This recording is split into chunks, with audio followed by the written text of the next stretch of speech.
அனைவருக்கும் வணக்கம். கதம்பம் சேனல்ல சுதா பேசுறேன். இன்னைக்கு ஒரு சின்ன மாரல் ஸ்டோரி பார்க்கலாம்னு.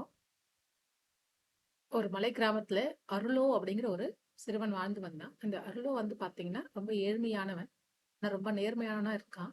ஒரு நாள் அவன் காட்டுக்கு போயிட்டு இருக்கும்போது அந்த வழியில வந்து ஒரு தங்க இறகு பார்க்கறான். தங்க இறகு எடுத்துக்கிட்டு வரான்.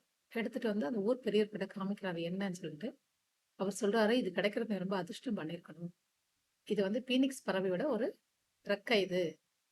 இதை நீ பத்திரமா வச்சுக்கோ அப்படிங்கிறான். சொல்றாரு அவரு. இவனும் அத எடுத்துட்டு வீட்டுக்கு போறான். அப்ப அந்த ஊர்ல இருக்க மத்த மக்கள்லாம் என்ன சொல்றாங்க, "இத நீ வித்து காசாக்குனா பெரிய கோடீஸ்வரன் ஆயிரலாம்" அப்படிங்கிறாங்க. ஆனா அவன் அந்த யோசனையெல்லாம் வாங்கிக்காம, பேசாம என்ன பண்றான், அத வச்சிருக்கான். ஒரு நாள் திரும்ப இத குடுத்துறணும் அந்த பீனிக்ஸ் பறவை கிட்ட அப்படிங்கிற முடிவோட இருக்கான்.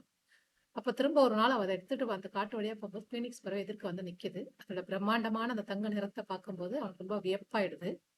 அப்ப இவன் சொல்றான், "இந்த மாரி உன்னோட இறகு ஒண்ணு கீழ விழுந்துருச்சு. அது என்கிட்ட இருக்கு. எடுத்துக்கோன்ட்டுன்னு."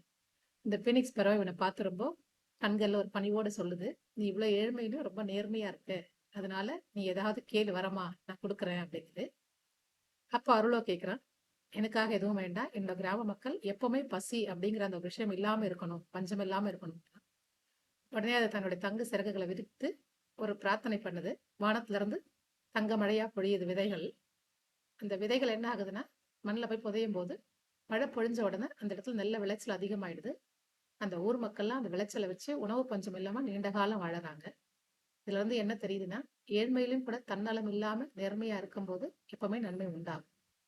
இது சிறுவர்களுக்கான கதை.